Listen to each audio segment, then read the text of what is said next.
She is undone.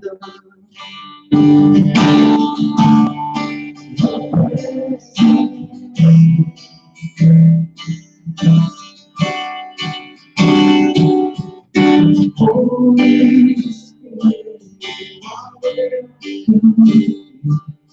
you are all this place. Your glory guides our hearts. Being overcome by your presence, Lord.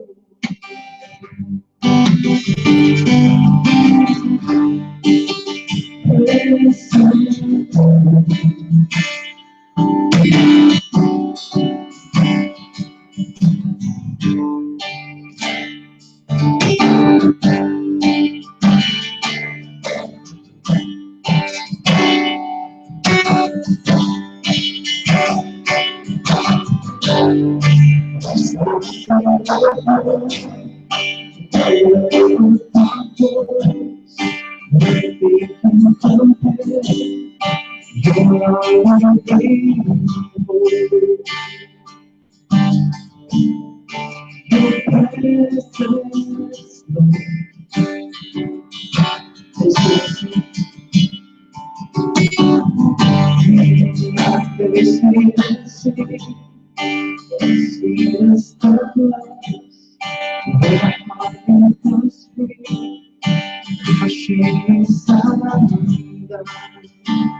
you are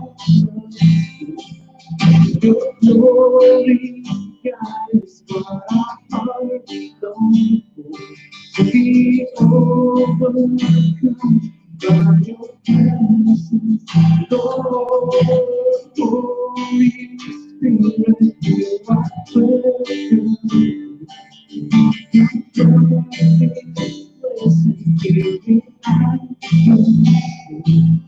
Your glory guides me by your presence, Lord.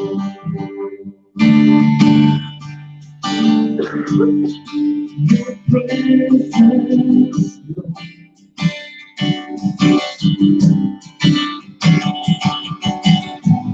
Let us your presence.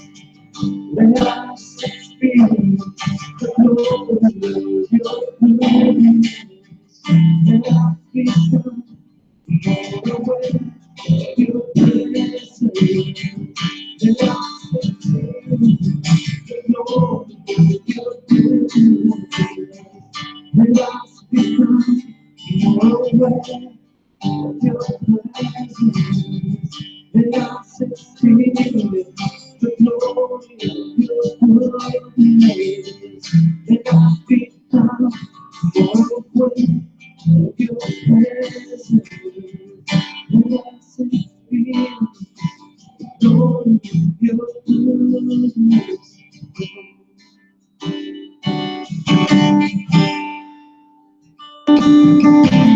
Holy Spirit, you are welcome.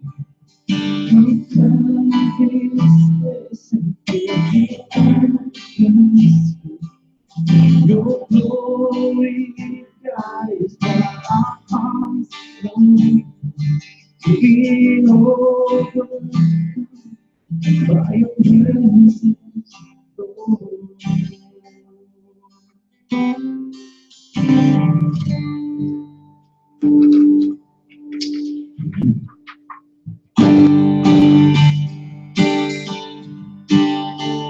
Lord, I confess, now here I'm mine. Without you, fall apart. You're the one that makes my heart. Oh, I need you. Oh, I need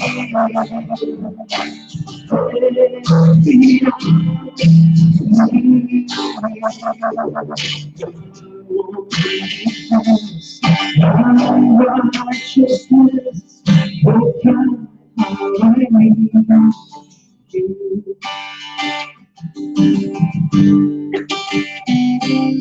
Your honesty, your grace is more. Your grace is from His way you are. Where you are, Lord, I am free. Holy man, look after me. Where you are, Lord, I am free. Holiness is Christ in me. Lord, I need, Lord, I need you. Oh, I need you. Every hour, I need you. I want you, friend. My righteousness, oh God, how I need you.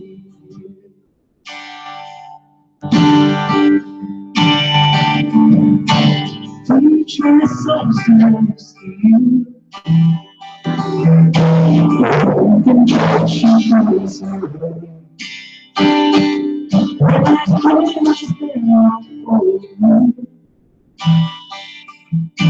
Jesus, you're my stay. Teach my soul. Teach my soul to see you. Temptation comes my way. When I cannot stand on hold, Jesus, you're my hope and stay. When I cannot stand on hold, Jesus, you're my hope and stay. Lord, I need you. Oh, I need you.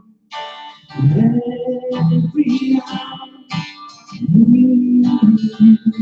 I want to confess my righteousness. I need you. I want to confess my righteousness. Oh God, how I need you.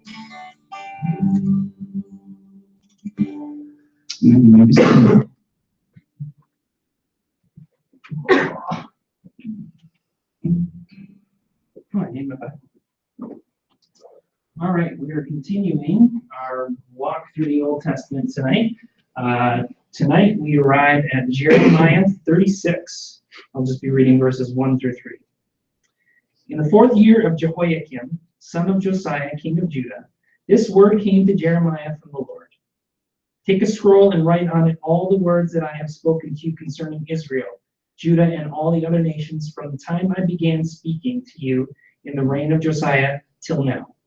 Perhaps when the people of Judah hear about every disaster I plan to inflict on them, they will each turn from their wicked ways. Then I will forgive their wickedness and their sin. Word of the Lord. Well, it's good to be with you this evening. I hope everybody had a good Thanksgiving. We just have a few announcements tonight, and these were kind of, some of them are a little bit familiar. Usually we kind of have the same announcements over and over again, but a few things came up this week that we need to talk about. So, as always, offerings in the back.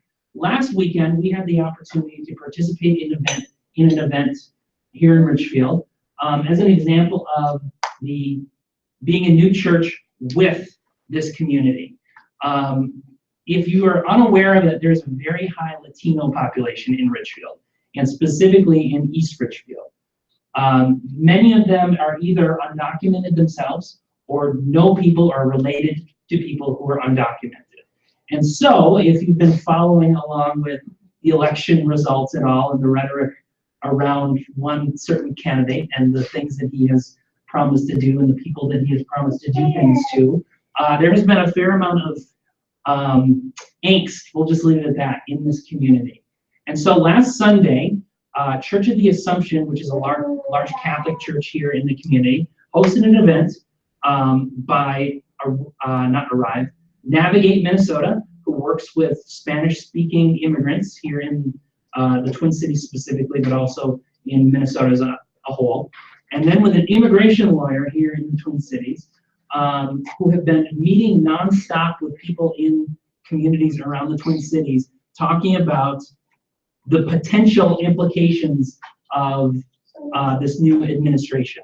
And so we were invited to not participate in it, come alongside the people who were participating in it, provide coffee supplies, be there to volunteer, put up tables, take down tables, whatever, and just overall being present to people in our community, to marginalized people in our community, as an example in saying, we are here for you, we support you, we love you. And so it was just planned to be a one-time event. However, they have decided to do it twice monthly until January 20th, which is the day of inauguration. So they want to continue to meet with this lawyer and with this group, laying out as completely as possible, these are the things that might happen, these are the things that you or the people that you love need to do to prepare for the things that might happen. And so once again, the next one is happening this Sunday. It will be at 2 p.m. again, 2 to about 4 p.m. at Church of the Assumption. We don't need a ton of people, maybe like 2 to 3 people who would be willing to set up coffee, put up tables, take down tables, whatever, and just overall being present. So I'm planning on being there next week. If you would like to be a part of that or know somebody else who would, talk to me afterwards and we'll figure out how to do it. This is also the last week of our cold weather drive. We've been collecting jackets and boots and snow pants and all sorts of other cold weather stuff. We have, how many bags would you think, Ryan, that we moved back into that? At least 10 big garbage bags full of stuff that we're hoping to be able to deliver to both the dual language school and to middle school this week. So for being a small group like this, nice work once again. They're going to be very appreciative of what we're able to do. And then the last thing, I mentioned 2 weeks ago, and we experienced last week, that this whole building is in transition. As of Tuesday, this building has been sold and is under new ownership. Transform Minnesota and their affiliate ministries are in the process of moving into this east wing, or west wing, recarpeted this conference room of ours, and along with the rest of the wing. And as a result of that, we're going to be moving our storage and kids area right down this hallway, right where all the garbage is in front of, basically. So that's going to be both our kids area and storage. We will not be able to officially move in there until Wednesday, but we need to be moved in there on Wednesday. So we've moved some of the stuff out. We'll move a little bit more after the service today, and then officially be able to move things into there, at least out of the hallway, sometime on Wednesday. If anyone is available, like 1 to 2 people, Wednesday night, sometime, we can coordinate to come in here just to make sure that things are moved into there. They don't need to be organized or anything. Again, we can talk about that afterwards, and we'll see how the rest of tonight goes in moving the stuff. And that's it for announcements. The other thing that is happening this week, and some of you apparently aren't aware of it, that's okay. It's joy and my responsibility to be aware of these types of things. We are now finally out of ordinary time in the church calendar to Advent. This is the first week of Advent, and Advent is the preparation for the Messiah. The time of waiting for the Messiah is drawing to an end.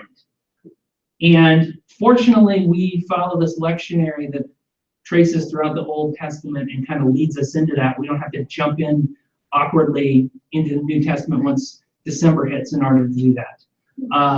So tonight we have these Advent candles set up, and we're celebrating the first week of Advent, which is all about hope. I'm not sure about you, but in this time and in this year, I am certainly looking forward to Christmas, and I'm looking forward to an opportunity to hope. So I hope you are looking forward to that as well. On that note, we have Joy come up and reach. So I'm gonna be behind the desk for a second. Yeah, so.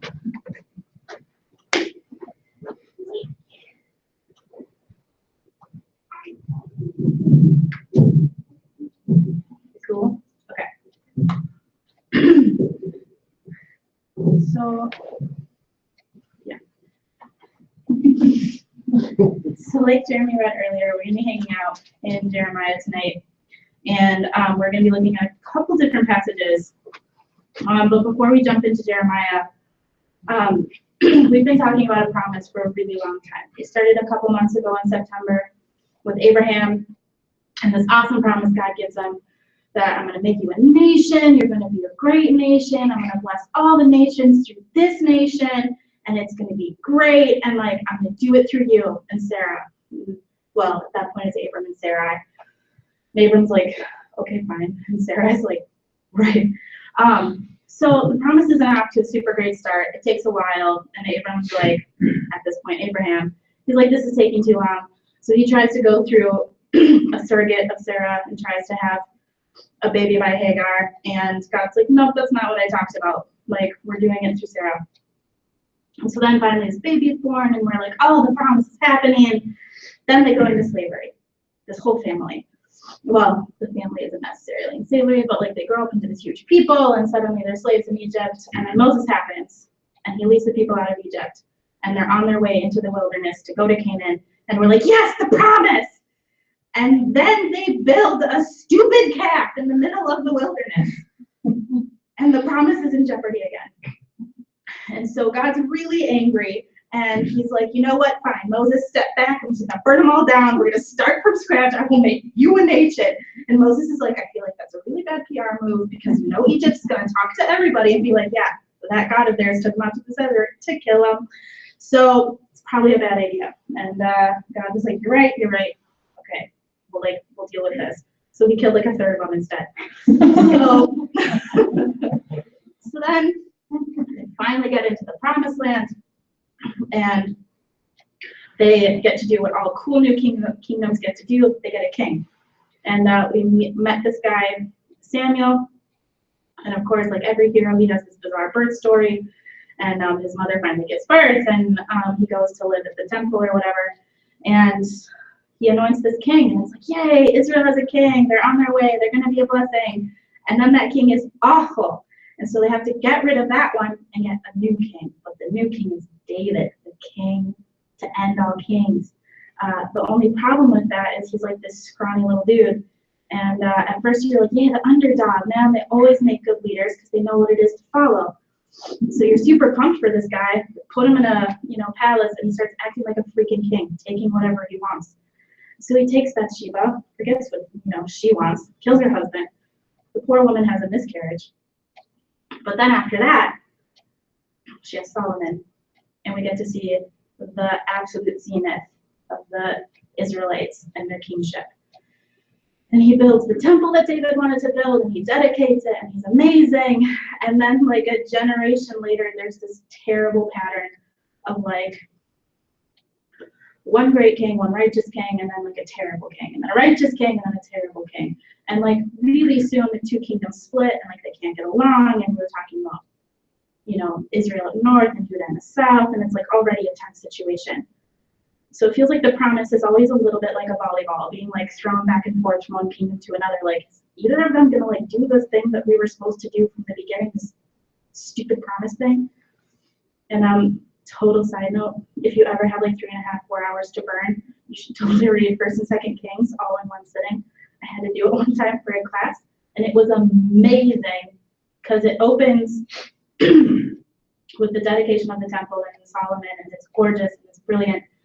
And then you go through this like terrible roller coaster of kings in the northern and southern kingdoms, and then it ends with Jehoiakim, who like as we're going to see is a pretty great character. And it's, I don't know, you'll cry at the end. It's an amazing experience. I just totally recommend it. Anyways, so we're at the end of this long line of kings, and we're wondering what's going to happen with the promise.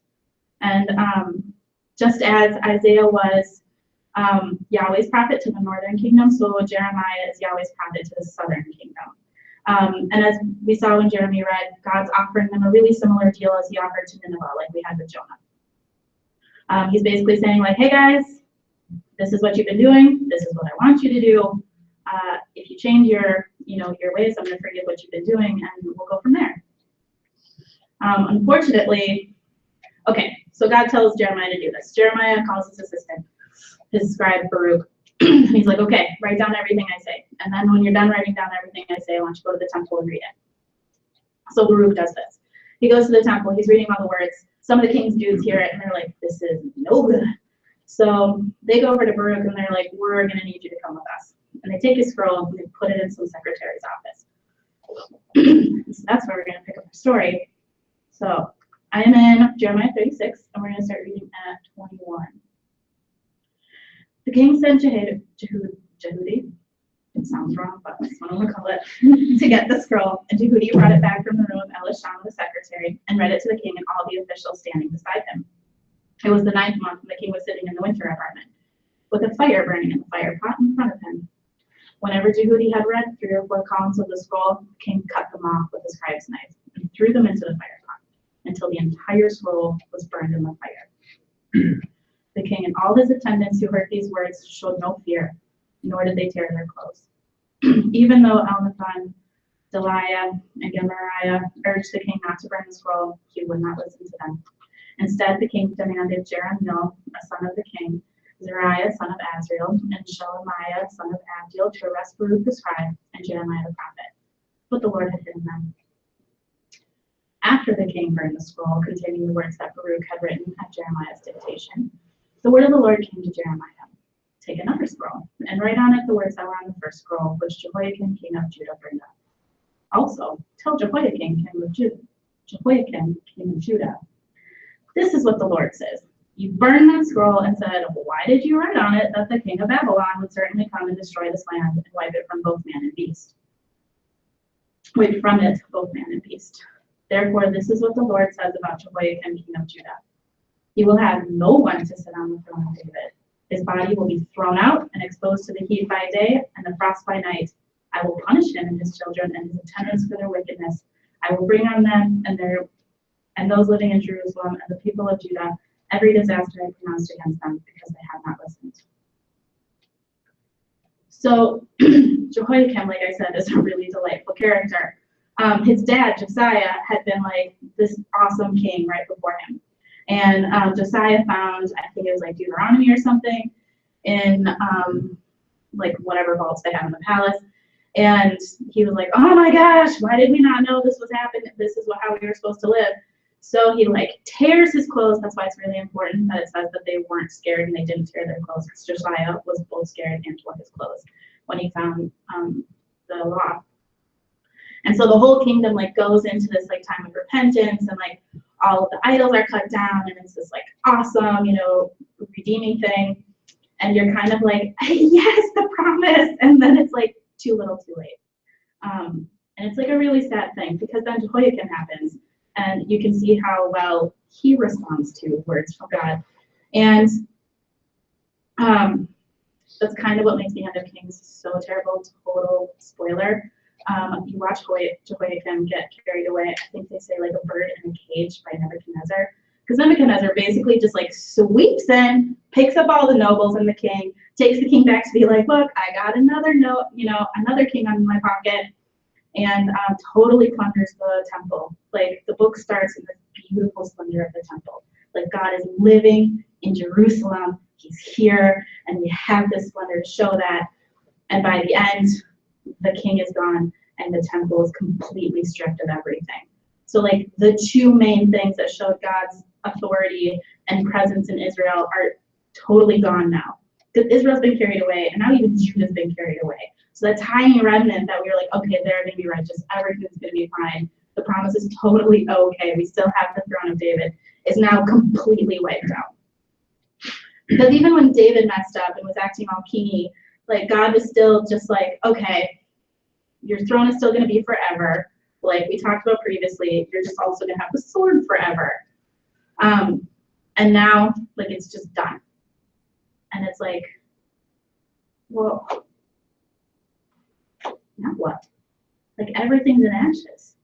And I can't imagine how it was to be living in Jerusalem and to have nothing to do with joy again. Like, to have no decision making. To be in, like, Jeremiah's camp and, like, knowing what God's saying and doing what God's saying. And then you have this whole herd of people messing it up for everybody else. And you just have to watch the entire place get ransacked, completely out of your control. And this promise you and your fathers and your grandfathers and your great-grandfathers have been talking about for literally generations. The story of the Passover, the story of the wilderness, the story of the judges, and then we have the fabled reign of, David. These stories you've been hearing and hearing and hearing, just to watch the end of that. Like, how painful. And as I was like getting ready for tonight, I'm not experiencing anything that intense. But I have watched a lot of people around me go through some pretty awful, burning situations where it feels like the promise was awesome and it was so rich and it was so full, and then it just turned to absolute ashes, and it was really difficult for a while, and there was just this feeling of like, so now what? Now what do we do? The good news is that we're Christians and we believe that there's good news, this thing called the gospel. And because it's Advent, this is when we get to talk about what that means. And it's a time of waiting, which when we're hanging out in the prophets and we're talking about this promise that seems to be completely frustrated and kind of on the fringe, we have all these beautiful words talking about this thing called the Messiah. This guy that's going to come and he's going to be of God and he's going to do something that no other prophet or king has been able to do before him. He's going to somehow do something for people that no one else has been able to do before. And so that brings us to Jeremiah 31. And if we were just going to look at David, if we were just going to look at the kingdom of Israel, it might seem like the promise is totally dead. But if we remember that the promise in the beginning, before it had the trappings of a nation, before it had the trappings of the throne of David, before it had all those things, like the promise was that God is going to make a nation, bless that nation, so that nation could bless other nations. So that promise can still be at play, even if the ways in which we thought that was going to happen are totally done. So starting in verse 31, the days are coming, declares the Lord, when I will make a new covenant with the people of Israel and with the people of Judah. It will not be like the covenant I made with their ancestors when I took them by the hand to lead them out of Egypt, because they broke my covenant, though I was a husband to them, declares the Lord. This is the covenant I will make with the people of Israel after that time, declares the Lord. I will put my law in their minds and write it on their hearts. I will be their God, and they will be my people. No longer will they teach their neighbor or say to one another, know the Lord, because they will all know me, from the least of them to the greatest, declares the Lord. For I will forgive their wickedness, and I will remember their sins no more. So there's going to be a new covenant, and this promise is still going to happen. What's exciting for us is, okay, so this feels a little weird to me when I talk about it, because like one of my very best friends grew up Jewish and is an atheist. So sometimes when I describe Christianity to her or talk about it, it sounds crazy in my own mouth when I try to talk about those concepts. Like the fact that I'm reading a Jewish book talking about a Jewish guy, and I'm like, no, it's for us. Sometimes feel a little crazy, but it's also the most comforting thing on the planet, that I get to read about this new covenant and know that it's here. Even though Advent is a time of waiting, a time of savoring the coming of our Savior, we also get to have the lived reality of our Savior being here, of our Savior having already done his work on the cross. And the word I picked for tonight, since we're sticking with our participles, which I was told one time was a verbal noun, but I don't think that's correct. Sorry, we talk about this every week because Jeremy describes what a participle is, and every week I'm like, no, it's a verbal noun, but like every time he describes it, I'm like, that's not a verbal noun. I think I was told wrong. But it's in Greek, so it probably was wrong. But the participle I picked for tonight is God's a fulfilling God. So like as we saw the like permutations of the promise, as we walked through all of those different things this fall, it started to look like it wasn't going to happen, especially once we meet Jehoiakim, and he just kind of like royally screws everything up again. This time irretrievably so. We then have the fun of getting to read books like Habakkuk and Zechariah and Haggai, and we had the fun of seeing exiles return and Israel being rebuilt. And so there was like the immediate return and redemption and resumption of the promise. But as Christians, this is the part that sometimes sounds bonkers in my own mind, but is still so dear to me. As Christians, like the fuller promise came. Like we have a Messiah, and that new covenant was born. And that new covenant is the one that we celebrate every time we have communion, which is why I told Jeremy we should probably have communion tonight. He was like, okay.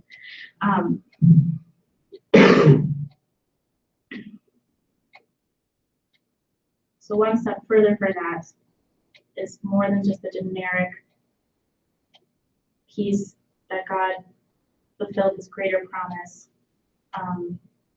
by Jesus assuming humanity, and not just like putting on a skin suit and walking around like a human, but actually being human, having to grow like a human and learn like a human and bleed and love and hurt and care like a human. He redeemed humanity. But beyond that, there's also the part where we somehow get to take it personally. That when I've seen people's promises turn to ashes in their mouths lately, I know that it can be water again. That even when it's super painful and super hard, there's still somehow this redemption that happens. And I believe that is God's work, and I believe that God is happy to do it, and I believe that God does it on God's timing. And as Jeremy was talking about hope, that felt really fitting, because every time I would read these passages, I just kept thinking like, it can be good again. It can be good again. And we can take that personally. We can take it personally. Not just it can be good again because Jesus is Messiah and he's coming, and that's great, and that's comforting most of the time. Sometimes it's not. Sometimes it feels too generic and it feels too out there. And it's like, well, fine, I will be happy about that on Sunday. Right now, things are just real crappy. But you can have the personal assurance that like it can be good again, and God longs to make it good again for you. That said, if you guys want to stand, I will pray. We'll have some more music, and then we'll celebrate communion together. God, we thank you that you are a fulfilling God, that you take care of our needs, and that you see our hurts, and that you are better at dealing with those hurts than anyone else. We thank you that you put people around us that will take care of us and will care for us in the hurt.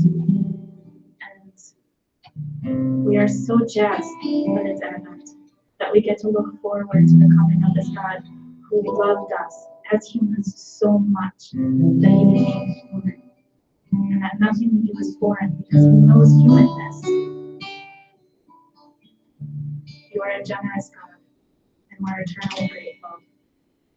And we ask that you would be with us for the rest of our time here, that our worship would be pleasing to you, and that our fellowship would show the world what you're about. In the name of the Father, Son, and Holy Spirit.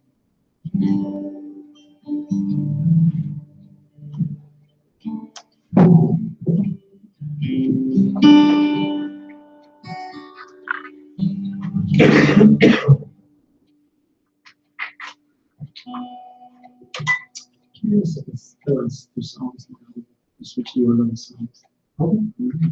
Thank you. Some more. I think we can do that.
So, I feel like 2,000 years later, and having this well put together and produced Bible in our hands, a New Testament in our hands, we often take this story and this season and this celebration of Christmas for granted. Like, it was inevitable. This is clearly where God was moving things. This is clearly where the story was pointed. And yet, if you actually read the New Testament, that's not the case. It was a surprise. Because by the end of the Old Testament, there were these signs that something was on the brink. But the people in Jesus' day were taken aback by it. They were surprised. And so they had to go back and read the Old Testament differently and think differently, because that covenant, that promise that had been handed down, it was still good, but it was going to look very different. And they had to wrap their heads around this new thing that God was doing, this Advent that God had broken into this world in this Messiah, who was the same Messiah that was promised, but was very different. And so 2,000 years later, we look towards Christmas. We celebrate Advent, this coming of the Messiah. Except it's also this recognition that there's a second coming. There is a second Advent that we're looking forward towards. And again, as followers of Jesus, as those who have this book in our hands, we might think, well, it's inevitable. We know how this story ends. All of history, all of the story is moving towards this projected end. And then you get into the heaviness of life, and it doesn't feel inevitable. It doesn't always feel like that hope's out there. 2016 has been a really difficult year for lots and lots of people. And these last several months have been difficult for lots and lots of people, including almost every one of us in this room. And so this meal for Jesus and his followers is this looking forward with hope, even when it seems like it's not inevitable, even when it seems like it's not going to end well, even when it seems like things are hopeless, even when it seems like that second Advent might not actually come. Jesus took this old meal, this old promise, this reminder that God had done something, acted decisively in history, and said he's done it again in me, and he's going to do it again someday.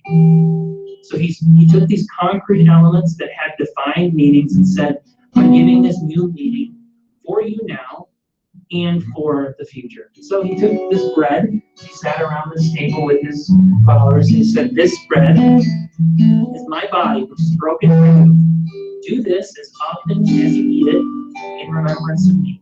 And then after dinner, he took this cup and he said, this is a cup of the new covenant in my blood, which is poured out for many. Do this as often as you drink it in remembrance of me.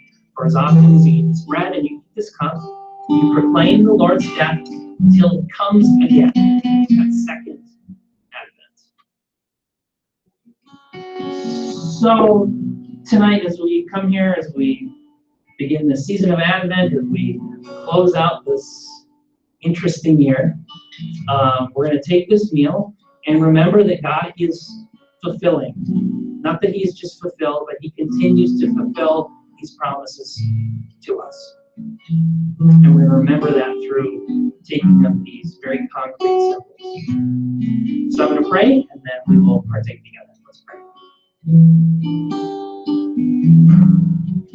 God, we thank you for Advent. We thank you for this concrete reminder that you are fulfilling your promises.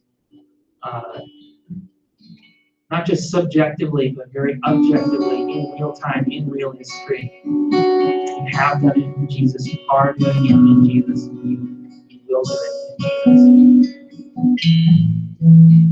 So God, we come here this evening, and we come here to this table, and we lay our lives before you. We lay all of our problems before you. We lay insecurities, our feelings, perhaps even hopelessness.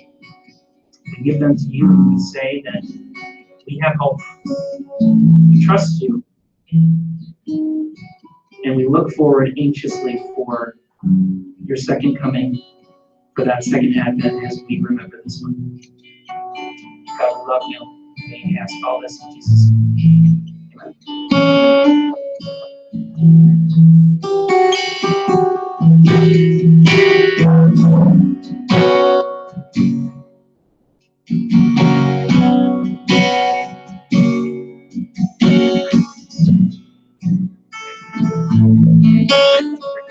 Amen.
little bit of stretch for the Christmas song. Hopefully it has a Christmassy tune to it, right?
So, please receive the benediction. May the Lord bless you and keep you. May He make His face to shine upon you and be gracious unto you.